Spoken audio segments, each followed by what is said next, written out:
Okay, good afternoon. Good afternoon. My name is Jeff Luftig, and I'm Director of the Office for Performance Improvement and the new Associate Vice Chancellor for Process Innovation. And the reason we're doing this overview today for everyone on campus is that as part of the new Office for Performance Improvement, one of our major activities is to implement the business performance service improvement model across campus. Now, for those of you who are familiar with the engineering management program, you know that for the last 8 years we've taught a basic and advanced course in business performance excellence, business performance improvement within the EMP graduate program. Because our target demographic in the engineering management program is working engineers, supervisors, managers, and researchers, those courses and the overview that I've been giving for 8 years that go along with them in support of them have been basically oriented toward business and industry, which is fine except for the folks here at the university that are working in administrative units or even some academic units. The examples and the case studies don't apply as well. And it's harder for them to visualize sometimes how business and industry concepts, methods, strategies, tools would transform into the service area.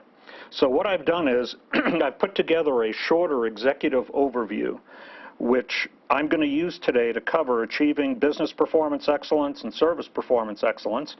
We're going to use case studies from one administrative unit that I've been working with for quite a while, the Office of Information Technology, and one academic unit, the Engineering Management Program. And I hope to keep this to about an hour so it's easy to watch on the website and everybody will be able to view it. So I'm just going to get right to it. I've honed this down to examples and cases which should resonate with many of you. First of all, the definition, business performance excellence. When we talk about business performance excellence, we're talking about maximizing profitability. When I used to be a consultant and would work with companies, CEOs would say to me a lot of times, "Why are you yelling at us?" I wasn't as mellow as I am now, really laid back, easy to know, easy to talk. "Why are you yelling at us? We're profitable." Well, that's the right answer to the wrong question. The question is, are you as profitable as you ought to be given the resources that you have? That's what Jim Collins calls the difference between going good to good and good to great. Good to great is when you're not satisfied. When we talk about a service performance excellence, and there's a text that covers all this content, when we talk about service performance excellence, what we're talking about is generating the maximum value, what my friend Khalil calls cheaper, better, faster, in terms of service units per dollar. And so when we talk about that, it's really the same model, but it applies to, as opposed to profitability, it applies to value. If you're in an organization where you're non-value added and willing to admit it, you don't have to worry about implementing the model. You got that? Okay. Business performance technology, the model itself, is actually a collection. It's actually a composite of strategies, methods, and tools which come together to give us both strategic breakthroughs. So when you hear strategic breakthrough, you're thinking large gap. When you hear breakthrough, you should be thinking Joseph Duran's theory of breakthrough improvement. And tactical improvements, when you hear tactical, you should be thinking Kaizen from MI, or continuous improvement for Dr. Deming. So when people say to me, you studied with Duran and Deming, whose influence are you using in the model? The answer, of course, is yes, both. And we're going after both key financial performance and non-financial indicators. One of the things that people don't understand is oftentimes they'll say to me, does this work for nonprofits? Here's the point of confusion. Well, first of all, of course it does. We've implemented this at the Boulder Women's Shelter, the Boulder Homeless Shelter, and the Anwar Food Pantry with equal usefulness. Nonprofit is not non-revenue. You may not be in it for the profit, but the fact of the matter is you still got to have revenue. Someplace the meals have to come from, the beds have to come from. So nonprofit doesn't mean non-revenue. So this model will work on a for-profit, not-for-profit, internal, external, service, manufacturing, construction. It really doesn't matter. So why did we come up with this model? Well, here are some symptoms of organizational deficiencies that this model is intended to correct. Keep track of the ones that you recognize. If you recognize more than 3 and you're working in that organization now, it would be a good time for maybe a course in resume building. The organization has a vision and mission which serve mostly as the basis for supposedly inspirational posters, slogans, wallet cards. If you're in high tech, you have the pocket protectors where the pens go in, and then on the flap you have the vision and the mission. And of course, one company I worked in had a thought of the day quiz where they had an intranet. Somebody would post a thought about the vision. You could be stopped in the hallway by a supervisor and quizzed on what the thought of the day was.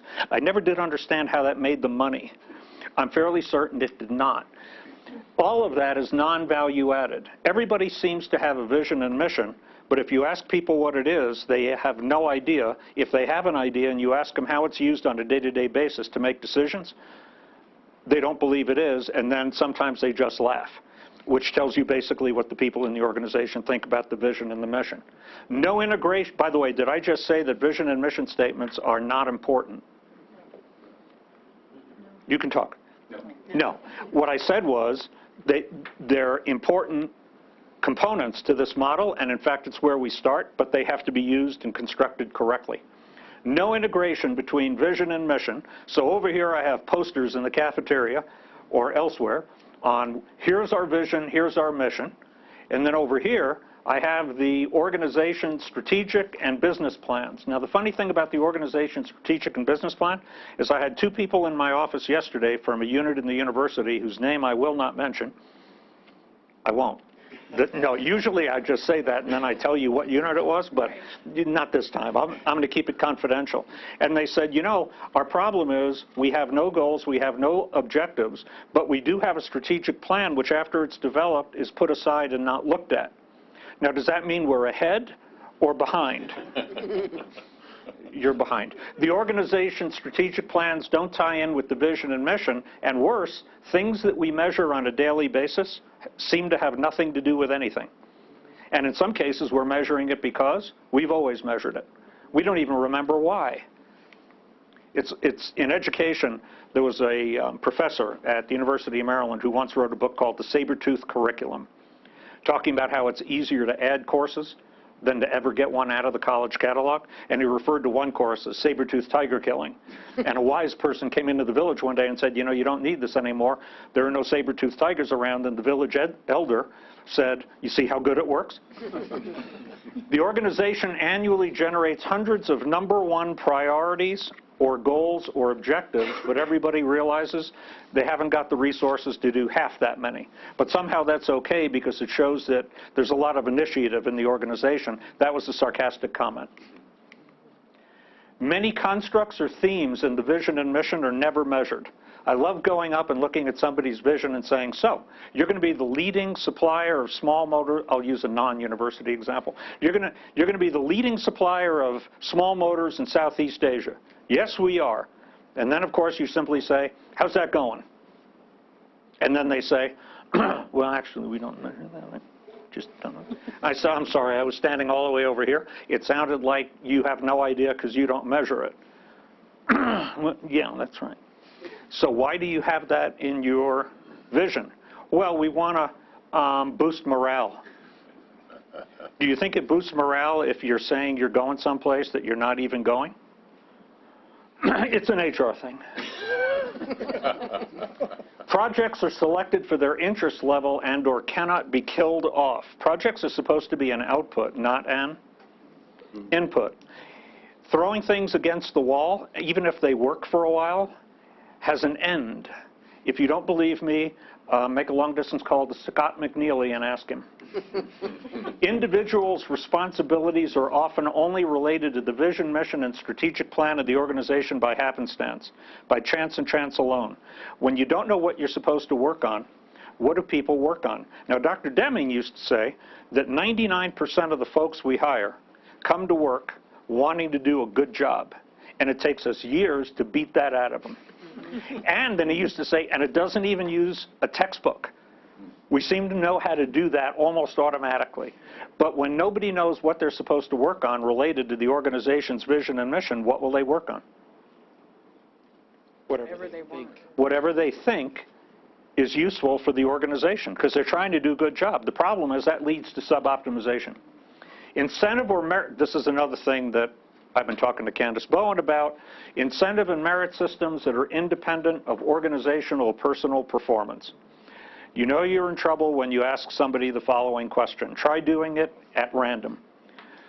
Go up to people and say, did you get a performance appraisal at the end of last year? And they'll say, yes. And then you say, true or false? It wouldn't have mattered what supervisor in the organization filled it out. You would have gotten exactly the same evaluation because it's all data-based. And see how many people say, yeah, that's absolutely true. Anything less than that is unethical. We've been working very hard in the Office of Information Technology to get to performance planning and performance appraisals where that is actually true and where everything's driven by where we're trying to take the organization. X% headcount reductions across the board to reduce cost.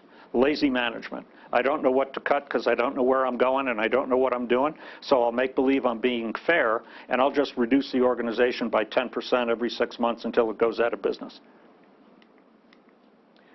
Breakthrough. How did we get out of that? How did we take a look at organizations and say what really makes a difference? Well, the breakthrough here was a theory called the theory of profound knowledge. I can explain the theory of profound knowledge the way Dr. Deming explained it to me. What he used to say is a group of people in a pit cannot get out of a pit by digging harder. You can put them into teams and bring in a consultant for lean digging. But the pit will get deeper. You can go for capital investment and buy a backhoe, but the pit will get deeper. You can throw them down materials so that they can build a ladder, but they've never seen a ladder, so they burn it so they can dig at night. And now they're working 3 shifts, and the pit gets deeper. Only when they get an outside view will they understand, first of all, that they're in a pit. Some people are drowning and they don't know it. So an outside view is profound knowledge. Somebody has to walk up and say, guys, this is a ladder. Then they say, well, what's a ladder? And you show them, you put it in the pit, and they can get out. And then they realize, they turn around one day and they go, you know what? Those were the dark days. We were actually in a pit, and we didn't even know it.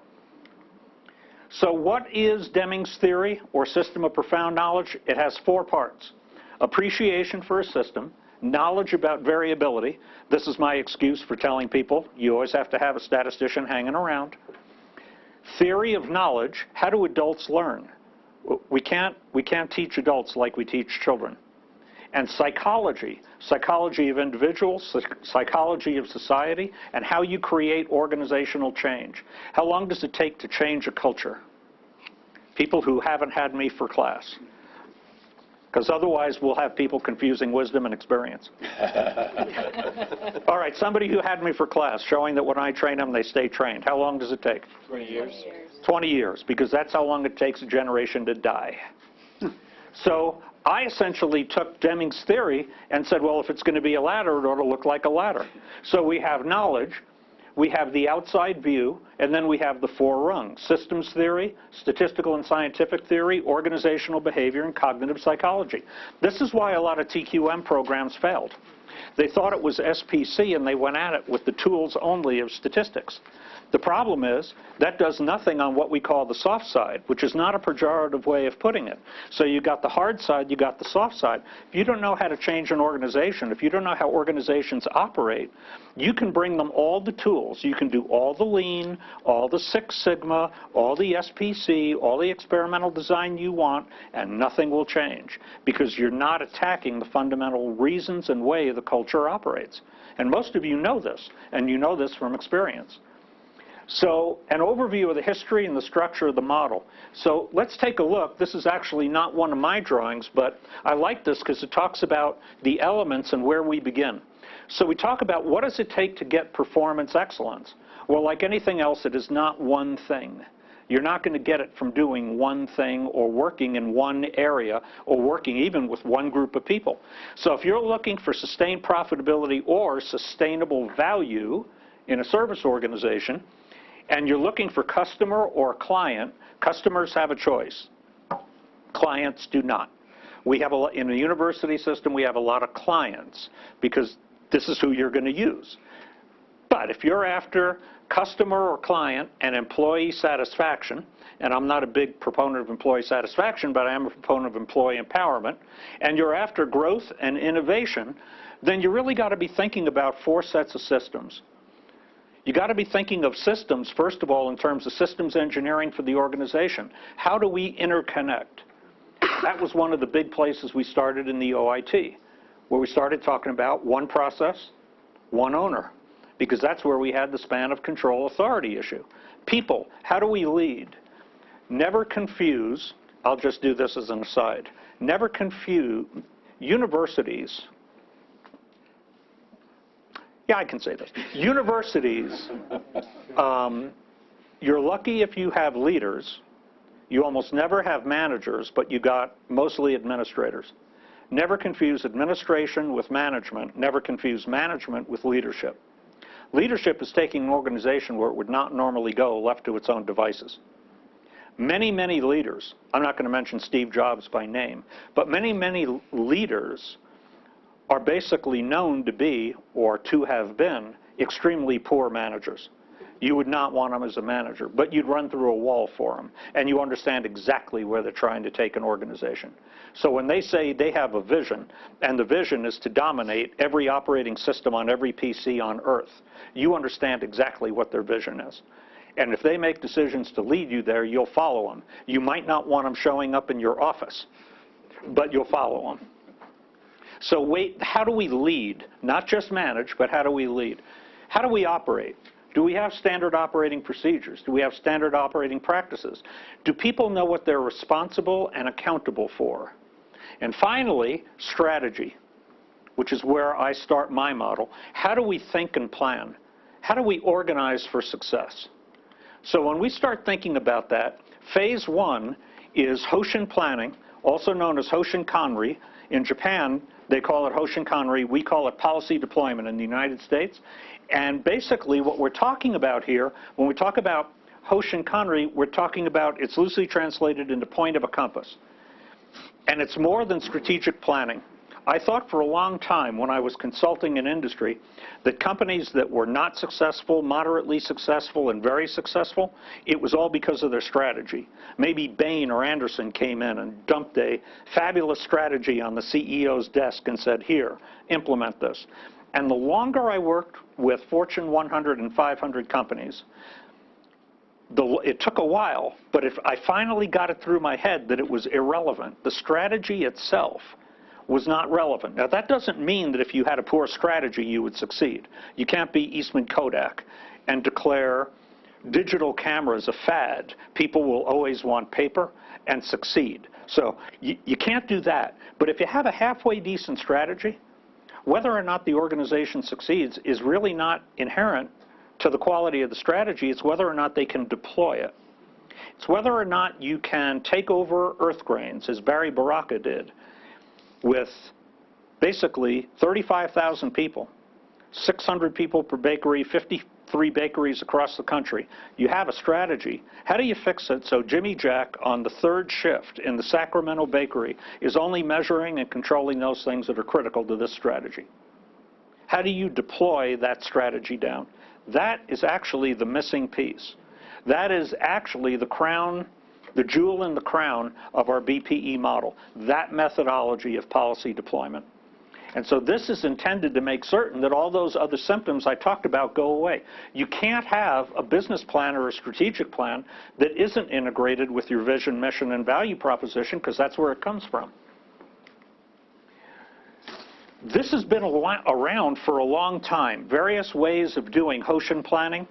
So we call it strategic planning and policy deployment. It's been around since around 1950. It started with an organization called JUICE, the Japanese Union of Scientists and Engineers, which is the group of people that Deming, Juran, and Feigenbaum started working with right after World War II when MacArthur brought them in to rebuild Japan. And then the first company that really did this and published a manual on it was actually Bridgestone, as in Bridgestone tires. That, of course, is in Japan. And then Toyota and Komatsu caught on in 1970, and finally in the 1990s, companies like Bank of America and Hewlett-Packard started to employ the same kind of model. Now, saying that they do it doesn't mean all the models are the same. The first group that actually employed policy deployment in this country was the U.S. Naval Aviation Group. They were the first group that actually came up with that kind of a model. Now, Masaki Yamai basically describes the need for policy deployment in the following way. Imagine, I need 4 people. So imagine that these 4 people are sitting in a car. The car has 4 accelerators, no brakes, and 4 steering wheels. Each person gets an accelerator and a steering wheel. This person wants to go to New York, you want to go to Miami, you want to go to Phoenix, and she wants to go to Seattle. They all want to go there right away. They're all trying to go there at the same time, and here's my favorite part. They're all in a vertical silo as opposed to being horizontally integrated, so they refuse to talk to one another. What are you going to do to the car? Destroy it. You're basically going to destroy the car, and you're not going to move very far. So what we're going to try and do is start to align the organization. This is where policy deployment, when I say policy, I don't mean no smoking in the classroom. I mean strategic intents. That's the name for a policy here. So what we're going to try and do is get the organization aligned, make certain we know where we're going. And if you're in business and industry and you can do that, then what will happen is you'll start to make money. Now, here's something to remember. That's good. Write that down. That's good. Yes, that's good.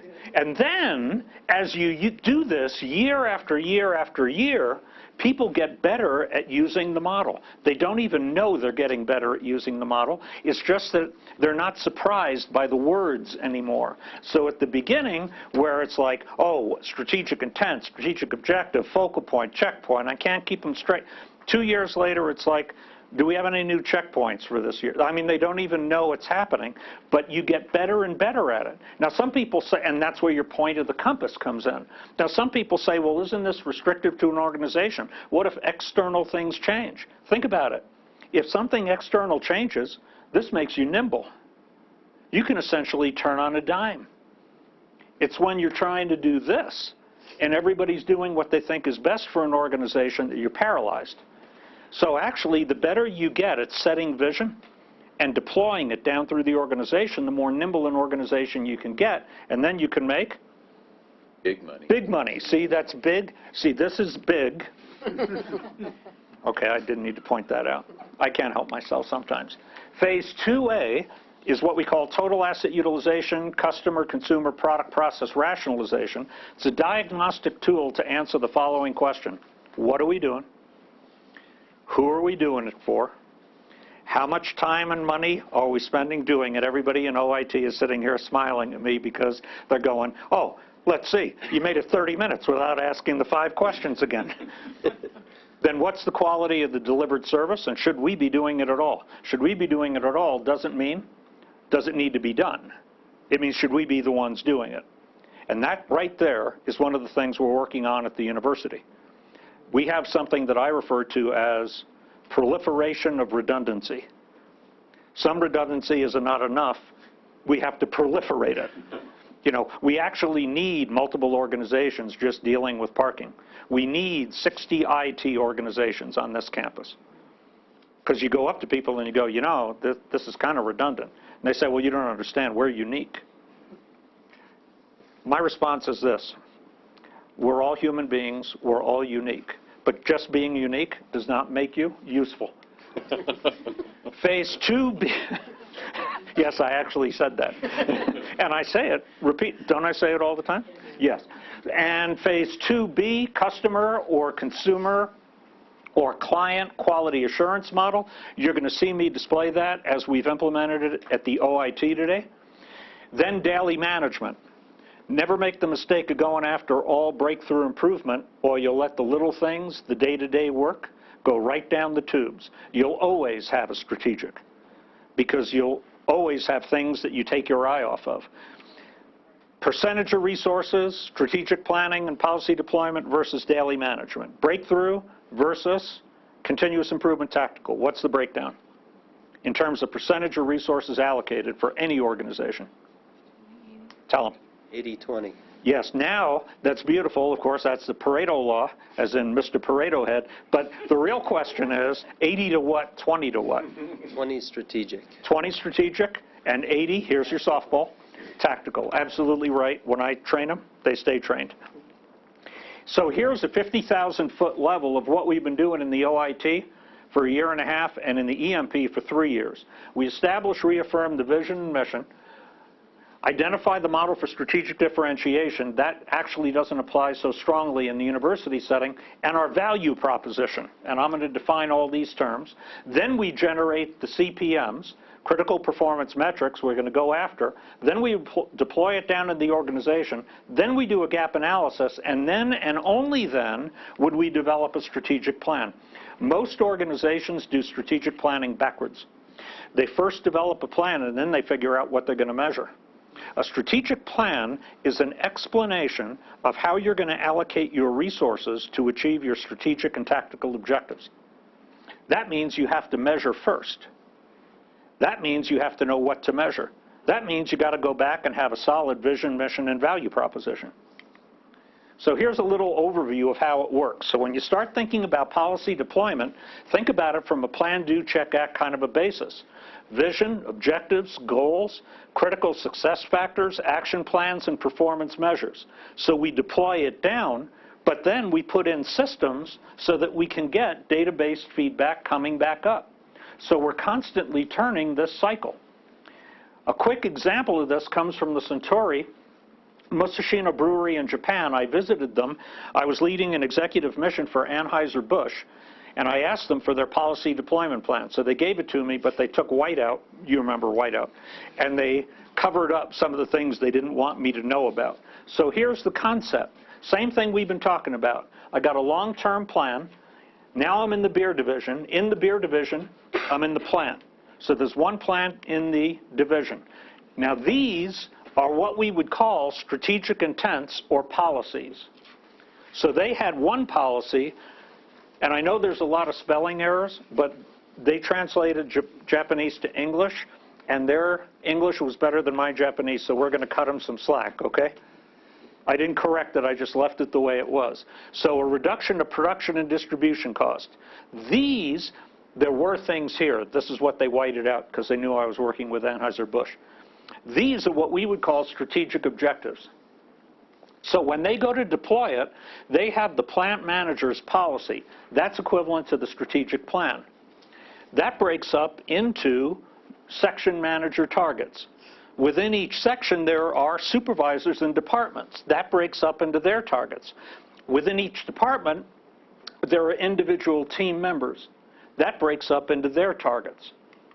So here's their example from the reduction of production cost and distribution. So their target is to reduce production cost by this many yen, which means I really want to. Okay, that was a joke. See, yen, get it, a yen for something? Not a hand-picked group. So this many dollars, and there were yen dollars here, but they put the asterisks there because, again, they didn't want me to know what they were doing. Then this deploys down to the section manager, and in the brewing section, this section manager has that target. I have a question. When I say I have a question, you say, what's your question? What's your question? This is equal to this, true or false? False. That would be false. However, if I took this section manager's target, and this section manager's target, and this section manager's target, it would all add up. And until it did, and the catch ball, the negotiation of the targets and objectives, was completed, I wouldn't go down to the group leader level. So this is iterative, goes back and forth. And then we go to the group, and inside the brewing section, we have a target for energy cost. And of course, that group leader's target plus the next one, the next one, the next one adds up to the brewing section, and all the sections add up to the total group. Then you get down to the supervisor level, and what they're finally going to work on is reduction of water. Reduction of water for line sterilization and CIP. Now, the interesting thing about this is, notice we started off with dollars, but we ended up where people were responsible for doing things in a totally different measure. That is not unusual.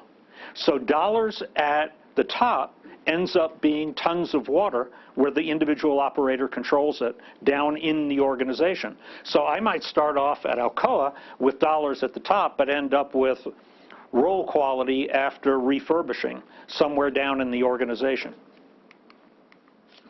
So we start off typically by looking at values, beliefs, and guiding principles, which tell us what the organization principles are. For a management group, how do you want people to feel about working for you in that area? When somebody says, what's it like to work in alumni affairs or the alumni association, what is it you want people to say? What's the experience of working there like? Because that's the way you want to lead. That's the way you want to manage. Purpose. Believe it or not, there are organizations on campus that if you said to them, why are you here, what's your purpose? It kills me. They have a vision and a mission, but no purpose. It's like, we're here. These are not employed in generating CPMs. Then we establish the vision. OIT folks, true or false? This took like 5 minutes. Marin? False. So vision statements are long-term, 15 to 20 years. Every once in a while somebody will say to me, what if I work for an organization that changes its vision every 2 weeks? And usually I start laughing, and then somebody else in the class will say, oh, that's long-term. How about daily? Well, that generally means you don't know where you're going. Then we go for the mission statement, which is like a 3-year bite of a 15-year vision statement.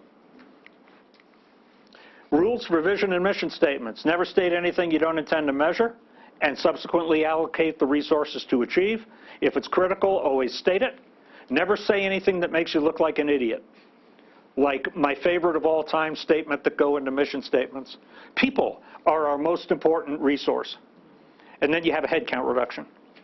That's my definition of making you look stupid. Then we look at the value proposition. Now, if I was operating a company on the outside, the value proposition would answer the following question. Why should I buy your product instead of your competition's? But if I'm inside and I'm in an organization or a support function or at a university, I'm in an administrative unit, the way I would ask that question is, why shouldn't we outsource you? Why should we do it internally? Now, I had one young man, I won't say what group he was in my BPE class say, well, that's something we don't have to worry about. I said, what do you mean? He said, well, we could never be outsourced. And this is what I said. I said, you know what? From my experience in business and industry, the first step in getting outsourced is thinking you can't be outsourced. You've taken the first giant step toward getting outsourced, because the minute you think that, you behave differently. You stop serving the client and you start serving yourself. And the minute you do that, I can always find somebody who will do it. Thank you.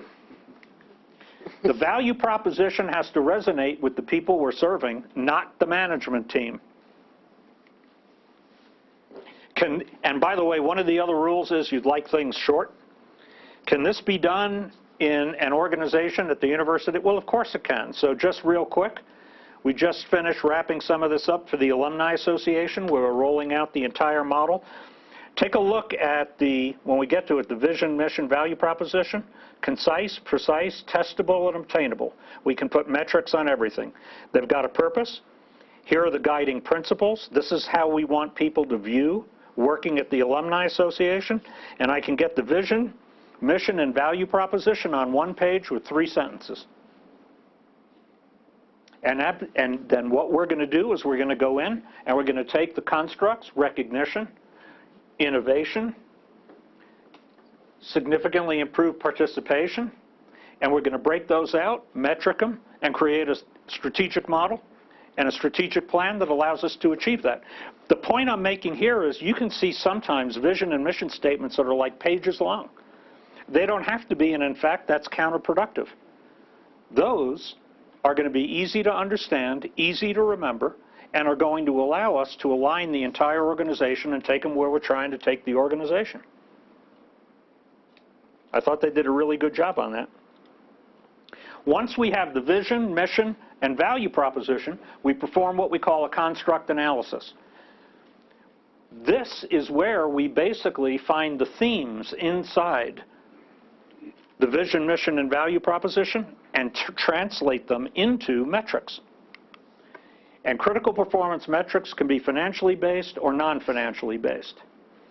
They basically are health indicators. They tell you whether your organization is healthy. They tell you if you're making progress. And frankly, they tell you if your strategic and business plan is working. Then we perform a constituent element analysis. I wish I could spend more time on each of these, but that's 50-40. This is an example of a tree diagram, which is a constituent element analysis from earth grains, which was done on return on capital expended. So you can see capital. If I said to you, are you making your target? You said no. I said, why? Well, you could say it would either be profit or capital employed. If it's profit, it could be revenue or cost. Every single critical performance metric we come up with can be broken down in this fashion. Then we perform a gap analysis. The gap analysis on the CPMs tell us if this is our goal and this is where we are, should we attack it strategically, 20% of our resources, or tactically, 80% of our resources? Plus, who should attack it? Strategic elements are attacked by commission teams, tactical with sanction teams. So what do I mean by strategic and tactical? We're going to develop a strategic plan that has intents, objectives, focal points, tactical objectives, and checkpoints. Strategic items are where we need a breakthrough improvement. We need a huge change from where we are. Tactical items we can fold into daily management. We can fold into daily work because they require simply Kaizen or continuous improvement. But what we absolutely don't want to do is ignore them, because if we ignore them, we will almost certainly backslide. And then next year, we'll find we're looking at a brand new strategic. A strategic intent is what policy means in policy deployment.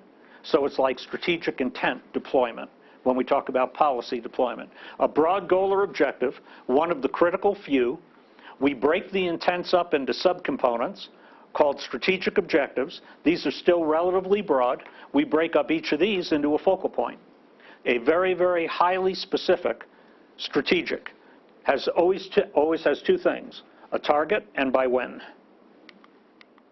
A tactical objective is a subcomponent of an intent as well, also includes targets or achievements, but requires a lower improvement rate, has a smaller gap, and requires less resources. And then tacticals are broken up into checkpoints. So checkpoints and focal points are the same. The only difference is the size of the gap you're trying to close. 20% of your plan will be made up of focal points. 80% will be made up of checkpoints. Once you create the plan, you create it, then develop the annual plan, deploy them throughout the organization, implement daily management, commission and sanction teams, and then just do it. And then keep doing it. I know what you're thinking. When should I stop? Call me, I'll tell you. Just keep, for right now, just keep. It's like somebody once asked Dr. Deming at a session. They said, Dr. Deming, if we do everything you tell us to do, this was back in automotive years ago, if we do everything you tell us to do, how long will it take us to catch up with the Japanese? Deming looked at him and said, what do you care? You think they're waiting? Get to work.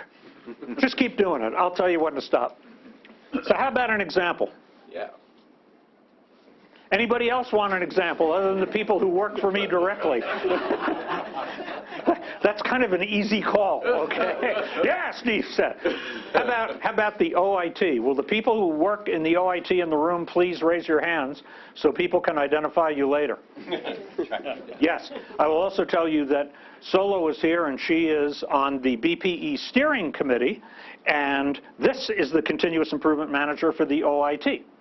So we got all kinds of OIT people here, so I'm either spreading the blame or I'm spreading the credit. That's actually what's going on at this particular point. Right, Sola? Yes. Yeah.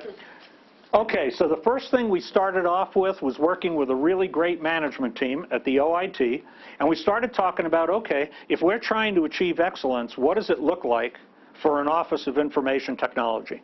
How would we describe it? Just in general terms. Well, one of the things we decided would be nice if employees are empowered. This is not a participative management program. Empowerment is not about participative management. You can have a democratic organization, but this is not a democracy. Lead team leaders are supposed to, wait for it, lead. This isn't voting on every single thing. Otherwise, you unempower your management team, which is inappropriate. So what we're talking about is management has the responsibility to give every employee the knowledge, tools, responsibility, accountability, and authority within their span of control to get their job done, not somebody else's. That's why in many organizations, suggestion systems don't work. What you end up is with a box with a slot and a lock to prevent the suggestions from escaping, and everybody wants to tell you how maintenance should do their job better. And everything would be, or somebody else should do their job better, and it would be okay. So no, this is about you and your job. We have to understand what our clients want. We have to have leadership that can essentially gather and look at and properly evaluate data so we know what to do, and we got to know the answers to the 5 questions. So we started by putting together the operating principles. We're going to use best practices. We're going to measure effectiveness of management. We're committed to a culture of continuous improvement. We're never going to be satisfied. We're going to prioritize our activity by measuring what the clients need. We recognize the fiscal environment in the state of Colorado. And for those of you who don't know, dire is not too strong a word. The only question as to when state funding for higher education stops is a matter of which year. It's not a matter of if, it's a matter of when. Data I have says no later than 2020. And Colorado is the first state in the nation that people are predicting will get there. We probably at Boulder won't be hurt as badly because we only have about 3.5%. Many schools on the western slope will not survive. Nobody's going to pay $17,800 a year in tuition to go to Western and Gunnison. And that's what they'd have to get tuition up to do to offset state funding. So we recognize we're part of that. So we want to take care of this, and we want to start behaving appropriately before we have to. So we want to be in a position where we're anticipating fiscal change and we're reacting proactively as opposed to reactively. And we intend to foster partnerships. So we start off with a purpose, and you have a handout for this. I haven't got the time today to go through every single element. We have a vision. We want to be nationally recognized, but notice what the management team said our first task is. In the next 3 years, we want to achieve a 90% satisfaction level among our clients. And that's what we're focusing on. That plus empowerment is what we're focusing on for the first 3 years of our plan. So we did our construct analysis, and this is what it looks like. So we looked at our guiding principles. We want our employees to be empowered. And there's a relationship between employees saying they're empowered and the quality of the client services delivered. So we wrote a strategic intent, significantly increased response rate and empowerment rate of OIT employees based on a periodic employee empowerment inventory. It's an inventory, it is not a survey. We set an original response rate of 90% and empowerment rate level of 90%. These are some of the primary assumptions we're making. This is the result of the 3 inventories we've done to date. We just did the last one. We started off with a response rate of 73.73%. We're now up to 84.48, certainly within reach of a 90%. We started off with an empowerment level among regular employees of 60%. We're now up from that time 14.85% to 74.85. Second construct was client satisfaction. Came from our mission and value proposition. We want the total percent of critical clients indicating overall satisfaction level at or above satisfied as measured on a proactive survey. Our target is 90% for our critical clients. So we wrote a strategic intent that said we need to put out a proactive survey. We need to know where we are. Critical clients, 90% is our minimum target. Significant is 75%. We put the first proactive survey out in spring 2013. We have an unheard of level for university surveys of this type of 50% response rate among all faculty, staff, and student government representatives. I'm happy to report that 84.1% of that total group said they were satisfied with our services, or more than satisfied. Also, I'm also happy to present that only 0.6% indicated that they were extremely dissatisfied. That allowed us to do what we call an exhaustive CHADE, chi-square automatic interaction detection, and then following up with ANOVA and regression. I told you you needed a statistician hanging around. I wasn't lying. We did an analysis to see the answer to the question, where should we focus our resources? What is it within the OIT we should work on? Because we cannot do everything for everyone all at once. This is about prioritization. Then we had another construct for satisfaction, and this is on our transaction surveys, our daily activity that we perform. So we developed a reactive survey. You go ahead, you get desktop support, and following an algorithm so you don't get too many, we essentially service you, then we send you a survey to see how satisfied you are. Our target was 90%. Just to show you how that works out, I'll let you know right now that in terms of our support functions, which Marin is in charge of, we're somewhere between, depending upon what unit you look at for support, we're between 90 and 98% average satisfaction through time. Some units are above 95% extremely satisfied through time. So this is an area where the target was actually, you could argue, somewhat low. So here's where we're driving this down through the organization. So you remember the Musashina Brewery? I'm going to show you the equivalent of the Musashina Brewery going down through Marin's support area. So within support, we have Chris Bell, and then within Chris Bell's area, we have David Cavalieri. This is David Cavalieri's, some slides from his last presentation at the all-hands meeting.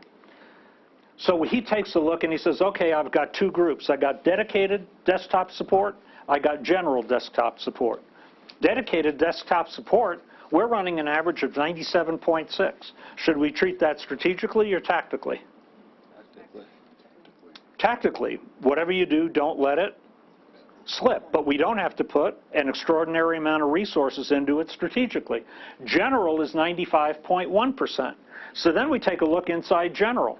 Now, this is a TV like this, where we took a picture of it. We've built a daily management system where this comes out of the TLC, Tender Loving Care Building, Technology Learning Center?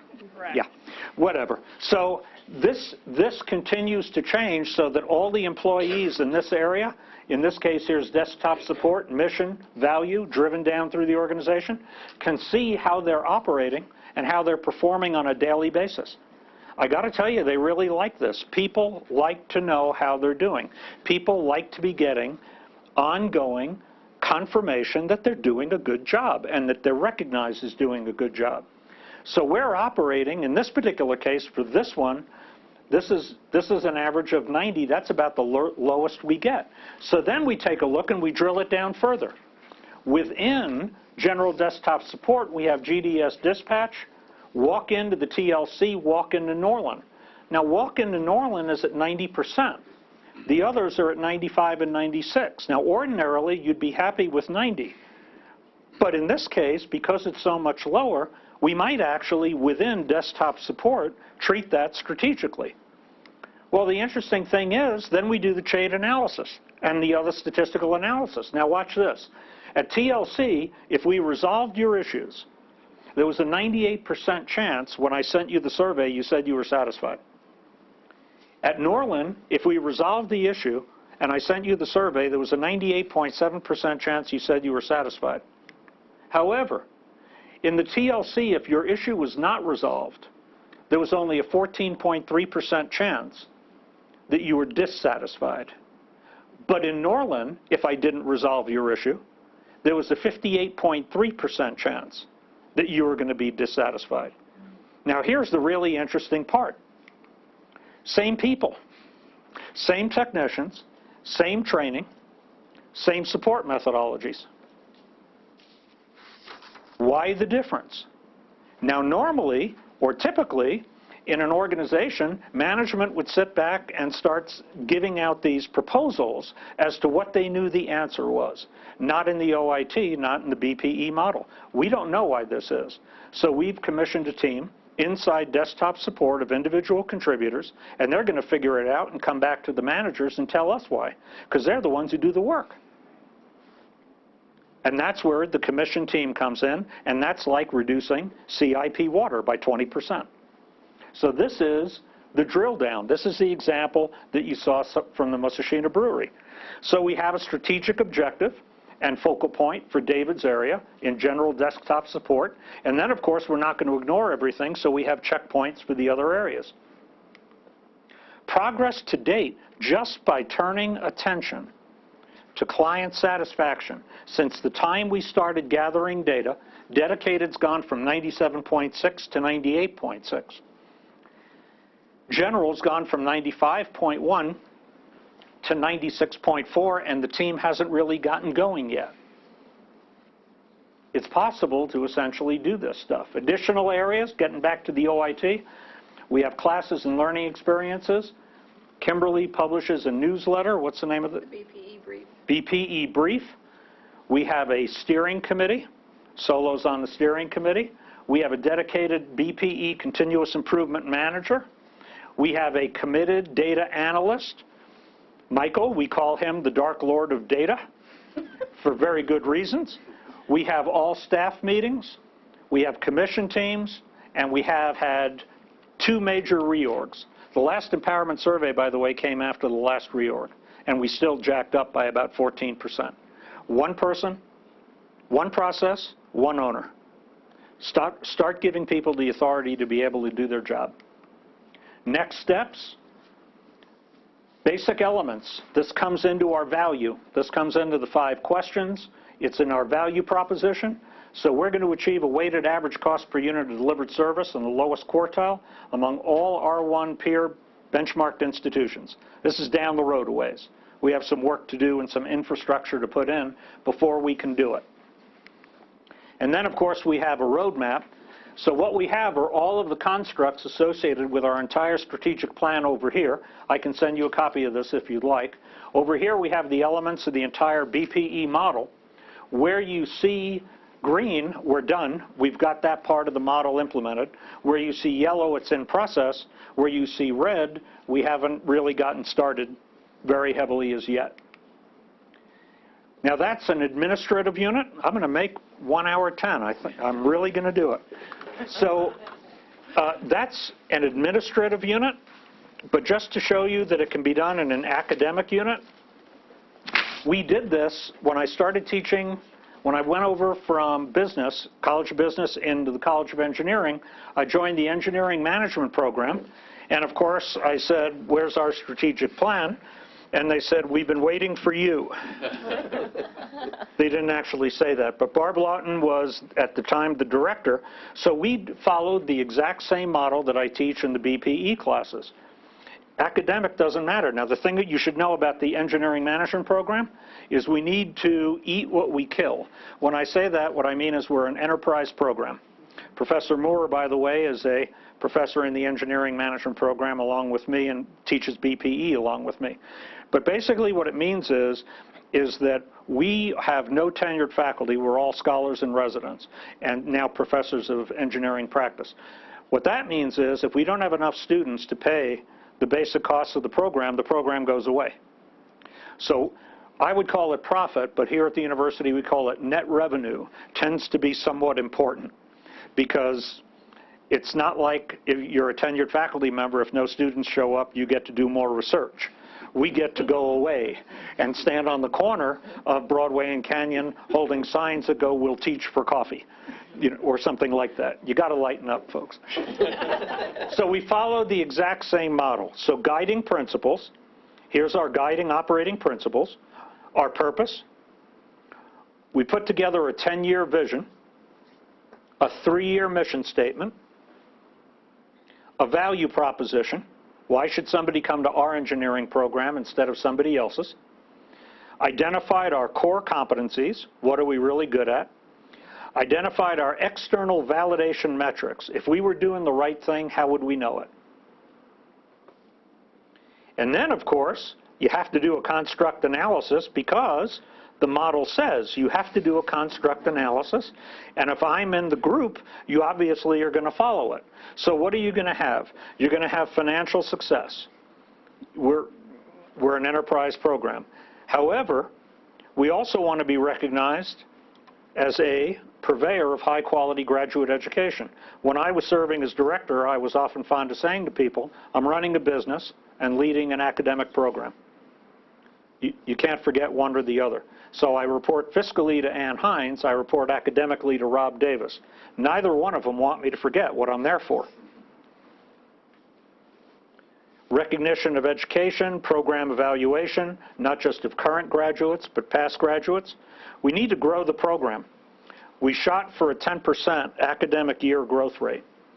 I'll show you what we actually did. Appropriate and useful undergraduate education as a service to the organization. We look at course evaluations. I will tell you that among the graduate programs in the College of Engineering, the engineering management program has the highest FCQs of any program as of last year, and has had for repetitive years versus any other department in the College of Engineering. And I would argue that we have, in some ways, a tougher group. We have working engineers that have been out of school for 6 to 8, 9, 10 years. Sustainability, we wanted to create an endowment. We have done so. Then, of course, you have to do, once you have the constructs, you have to do a gap analysis. Here's the one you might really find interesting. So here was our estimate of what we were trying to do. This is where we were when we put the plan together. So what we were going to try and do is hit a target of net revenue, 11 to 12 of 1.1 million, and then 12 to 13, the minimal target was 1.25. The aspirational analysis said, when I did the analysis, said if we put in that strategic plan and delivered on every single metric, we ought to be able to hit 1.449 in net revenue by that period. If we essentially were right when we put the plan together, and if we hit every single item on that plan, there was no reason that we should not be able to hit that number. Obviously, I'm going to show you what we did, right? I said, obviously, I'm going to show you what we did, right? Right. This is why we have a live audience. And then, of course, we looked at rankings and weighted averages versus everybody else in the college, where the yellow. And then we did basically a construct on analysis and gap analysis on enrollments. At the time, in terms of people seeking a certificate or degree, we were just above 60. I will tell you that according to Jeanette, we just surpassed 300. Let me repeat that, 300. Changes through time. Every single construct generated a CPM. And then, of course, following the exact same kind of a process, we did it Inland Steel, Alcoa, Earth Grains, OIT, EMP. As I tell my students in 50/40, don't learn the examples, learn the concepts. The concepts will always apply. Khalil, you looking at this? Okay. So strategic intent 1, significant improvement in growth rate. There's my strategic objective, my focal point, subpoints, my tactical objectives based upon the size of the gap. And I just figured I'd toss that in for you. The target for 12-13 was $1,449,000 in net revenue with 5 full-time faculty equivalents. We hit $1,471,000 in net revenue. That's profit. Yes, that's profit. From basically 815 profit the year before. Revenue, 1.9 million to 3 million in that 1 year, because some of this stuff, you work on it, and then it finally kicks in. And of course, total enrollments, 1,126 to 1,410.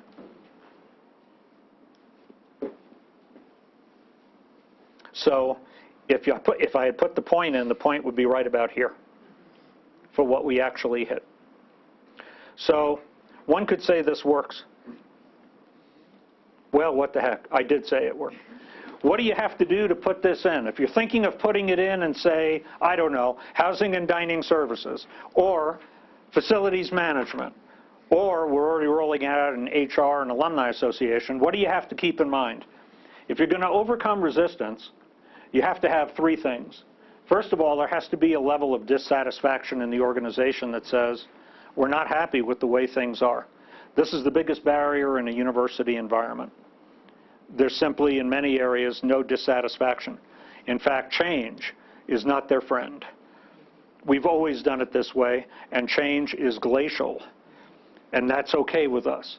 My perception is, when somebody says to me, at the university, change is glacial, that's actually unfair to many glaciers. I mean, some glaciers operate much faster. Vision of what the organization is to become, that's my job. I'm supposed to deliver a vision of where it is we can go if we work together. And first steps, Hoshin Planning, Hoshin Conry is the first step. Now the thing about this is, if you're going to overcome resistance, you not only have to have something here, but notice this is a multiplicative model, it's not additive. If any one of those is 0, you're done. There's no sense even starting. If everybody's satisfied with the way things are, I don't care how good I am at explaining the vision and giving you first steps, I would say don't even start. It's a waste of your time, it's a waste of my time. The interesting thing about the University of Colorado at Boulder is ever since the office has been announced, I have been overwhelmed with requests for assistance. In the first 60 days, we essentially filled up. People are hungry. They know something needs to be done. They know something has to change. They're hungry for it. They've just never had somebody that would come and say, and these are the requirements. This is what Kelly Fox put out when she started the office. Basically, it's a pull, not a push. Nobody's going to be told to do anything. All assistance is provided free, and any savings you generate, you keep. No budget games. No going back and saying, well, you saved 200 grand, we're going to take your budget down to none of that stuff. And because this is a Deming-based, Deming-centric office, people are, in essence, the ones we're going to take physical inventory of. That is, mental inventory of. That's what Deming used to say. Companies are good at taking physical inventory. They're terrible at taking inventory of the wealth of ability and knowledge that their employees have. We're an employee-centric effort and a client-centric effort. Barriers to implementing the model? Stick around and talk to the folks at the OIT. This is hard work. It requires a long-term commitment. It requires somebody with a long-term view. Application to services are difficult for some to visualize, which is why I did this video. However, even after the video, difficult for some to accept.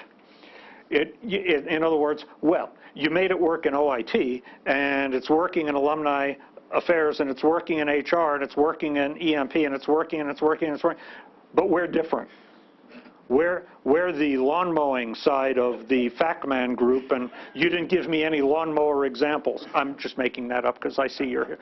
You didn't give me any lawnmower examples. Then, of course, if you give them a lawnmower example, it's, well, yeah, but those are rotary. See, we don't have rotary lawnmowers. Lack of an incentive to change. Lack of a sense of urgency. What? At a university? Lack of trust and fear present in many organizations, and unfortunately still relies on managerial judgment, insight, and leadership skill. In other words, this is not a substitute for good management.